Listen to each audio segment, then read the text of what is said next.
Welcome to the Digitally Dreaming Off the Ground podcast. I'm joined today by former NFL veteran, AIF veteran, and current keynote speaker, and current co-host of the Lev Marques podcast. One of my good friends and brothers, Marques Ogden. Marques, how you doing today?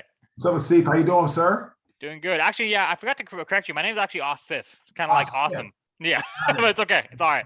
Love it. So, how you doing, Asif? I'm doing great, brother. You know, my Niners, man. Yay, we're back. We're back in the chance to get to the dance. So we'll see how that goes, man. Well, I tell you what, man. I did see that Jimmy G is 6-0, burst the Rams. So I mean, right. it would not be far fetched for them to win this football game. But you know, the biggest criticism is that they're saying in the NFL, and you know this. I mean, basically, like it's really hard to beat the same team twice or three times in a row, especially when they're a divisional opponent, right? But I do think we match up well. And actually, yeah, let me ask you, because obviously with Trent Williams' high ankle sprain, kind of what do you anticipate? You know, because Shanahan says he's monitoring it, but kind of what do you anticipate for Sunday? Well, I tell you what, it's going to be very interesting what happens because Trent's a really good player, highest paid left tackle in the league, highest paid lineman in the league, which he deserves.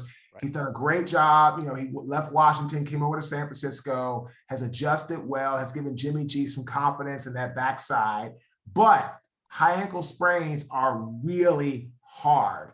And going against a really great defense. Von Miller's been playing well. You know, Aaron Donald's going to always show up. Araku, or I think it's pronounced Haraku, number 45. The other end is a really good player for the Rams.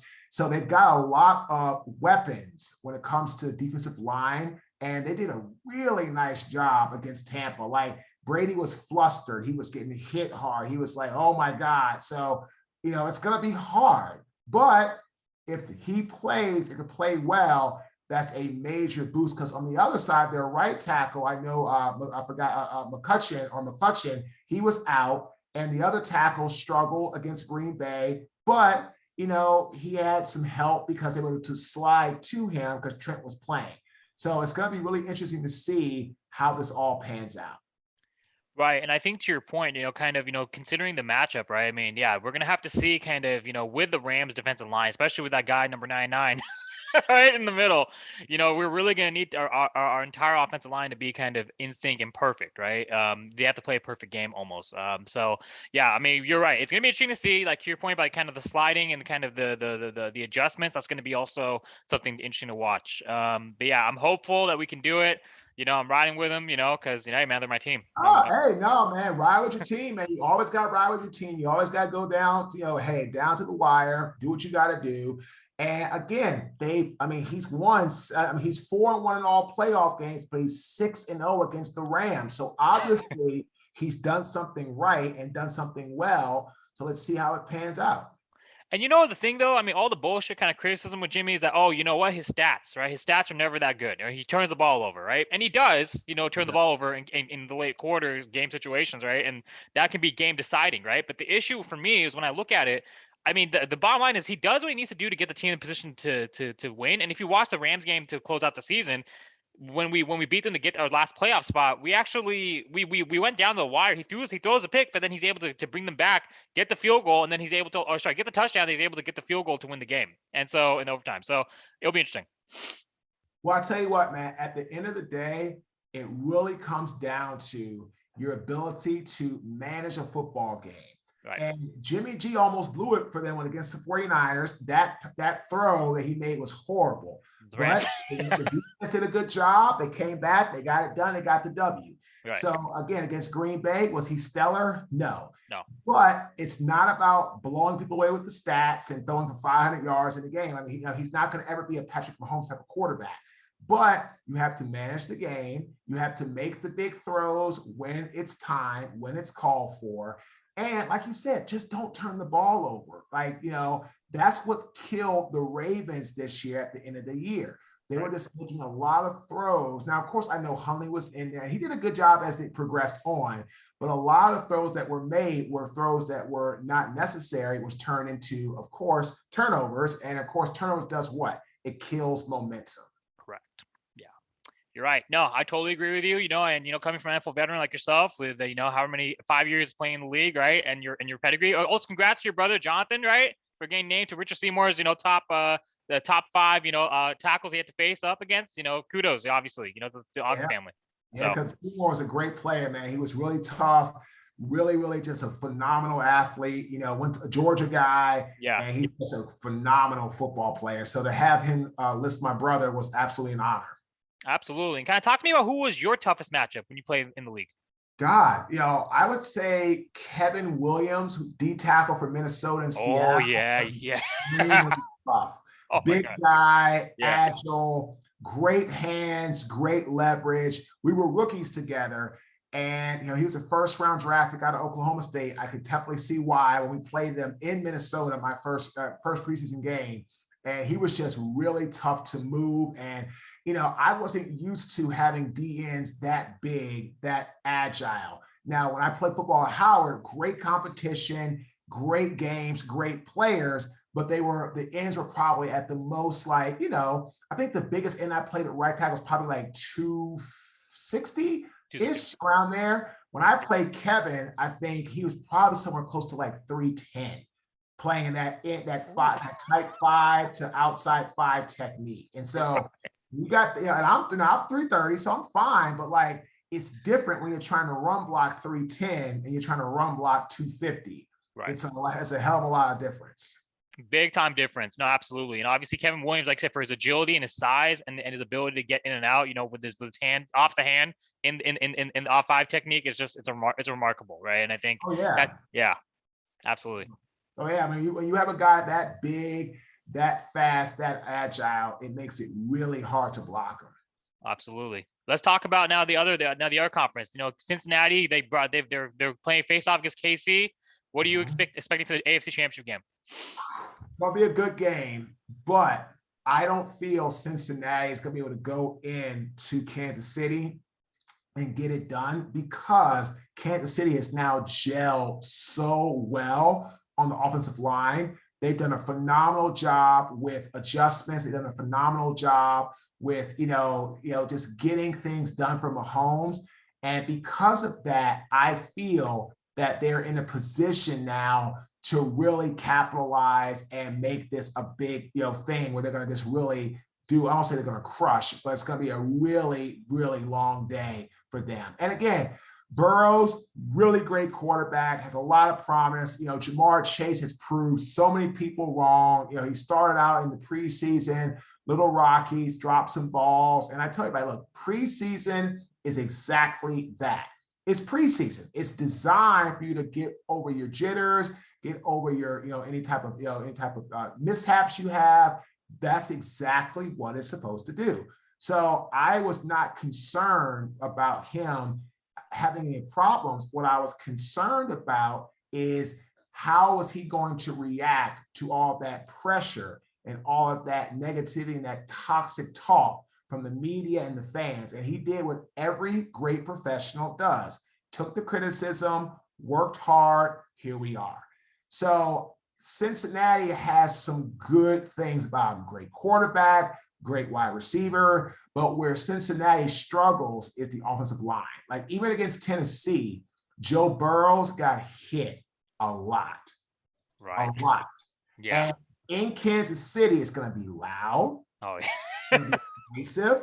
It's going to be hard to hear the snap count.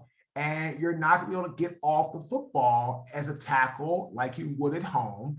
And you're already at a disadvantage because that Kansas City is known to score points. They scored 42 in their first playoff game. I think they scored 42 in both games or something like that. They've been high scoring. So you already know that they can score. And Cincinnati has not been what I call a scoring machine in the playoffs. So I feel that Kansas City has the leg up. And I feel they're going to just really make some sort of real push to the Super Bowl. And I believe they're going to win it all. Well, it's funny because of my last guest, Chukwueze Kobe, you might know him. He won the Super Bowl with the Steelers as backup center. Sure. Of course. So obviously, your NFL brother.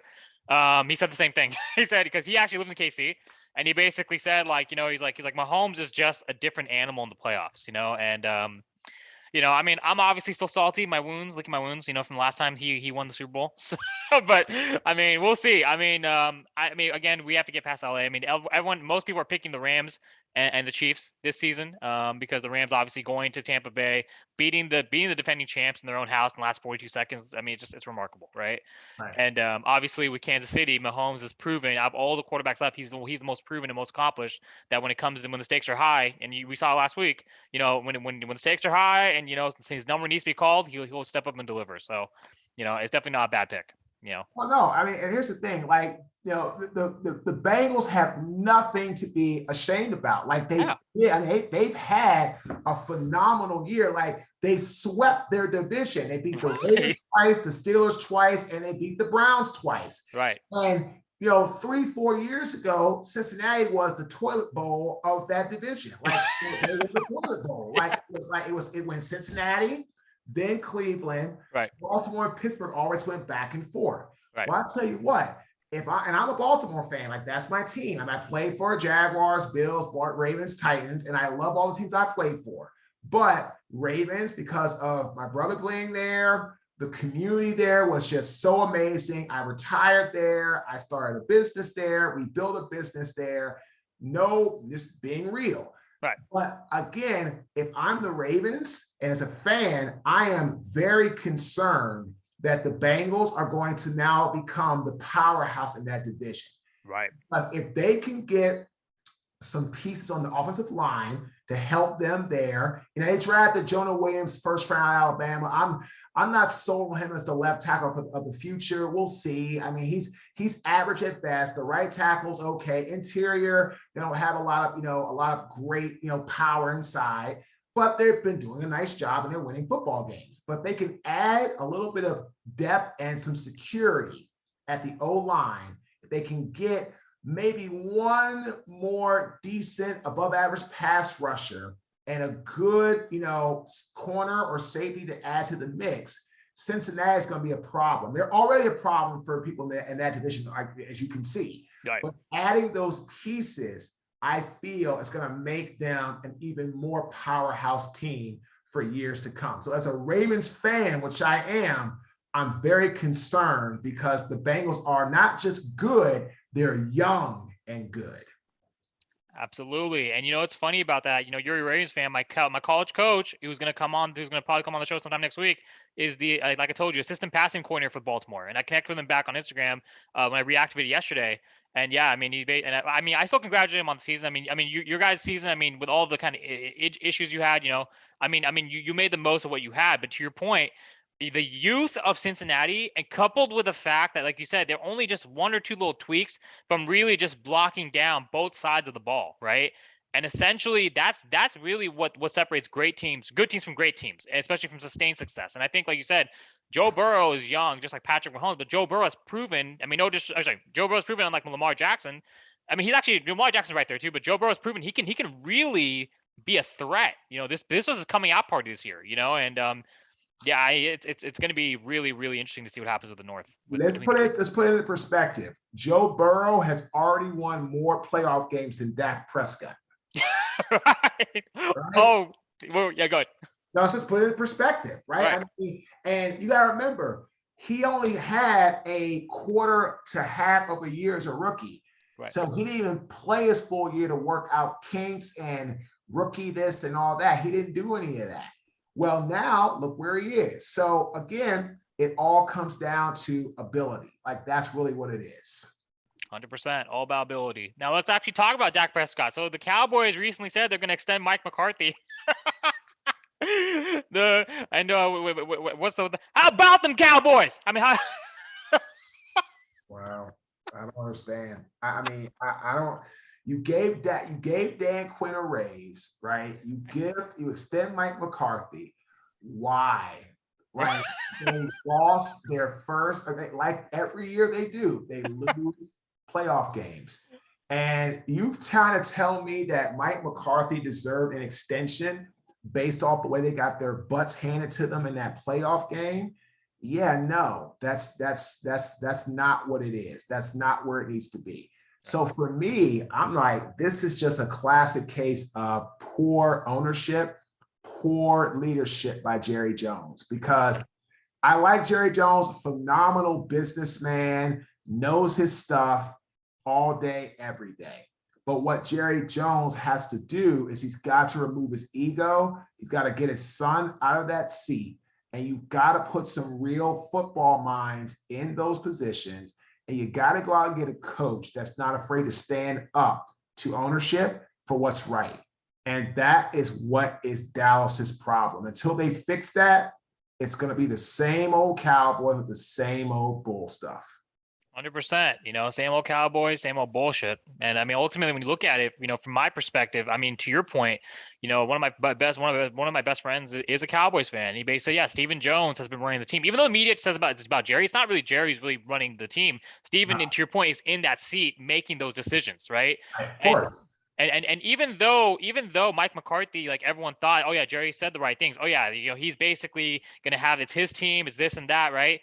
Ultimately, the final say is still Steven. That's pretty much it. Steven or Jerry, basically, and Jerry through Steven. Yeah.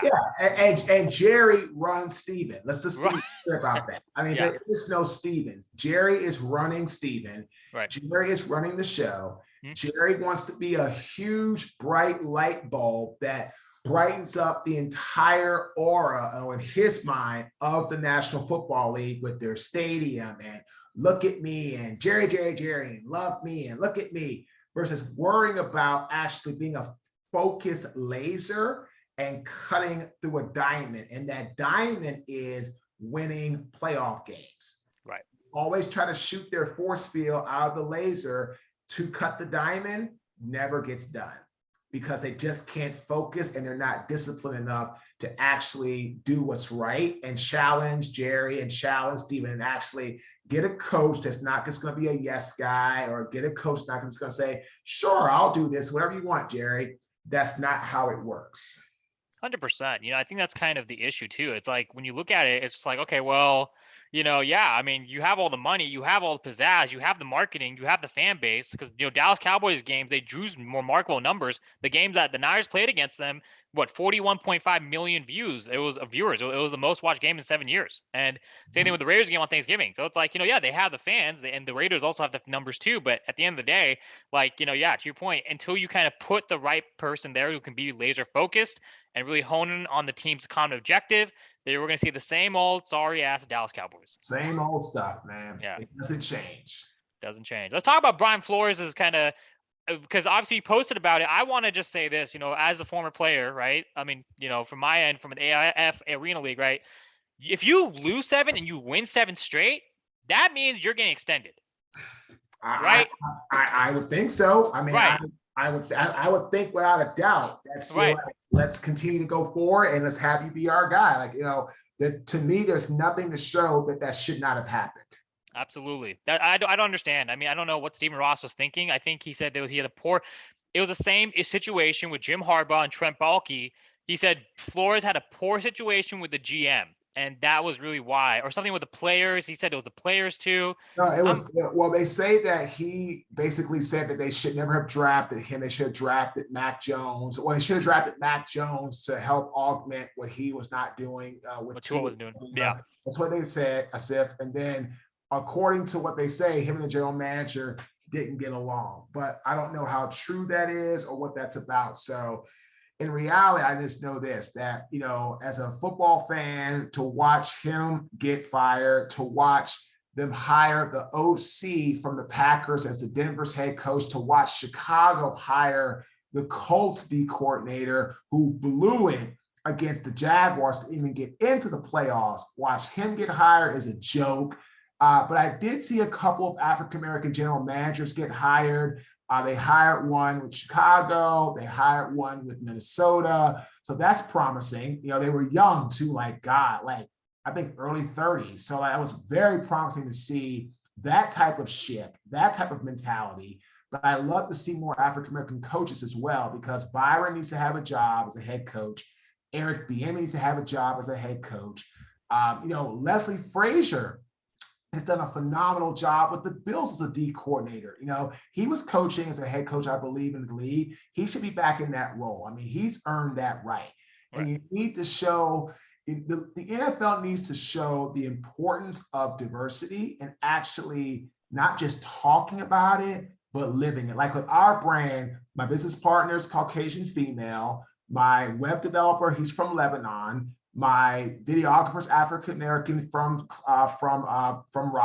Virginia.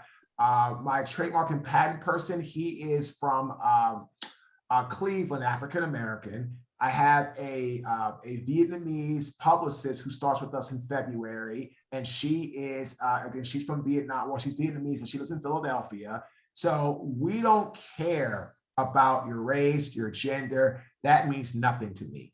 And I said, we don't have the culture fit talk here. And everybody fits our culture until you show me or you prove to me that you don't fit the culture. And then at that point, I got to make a decision, which is usually you have to get up out of here.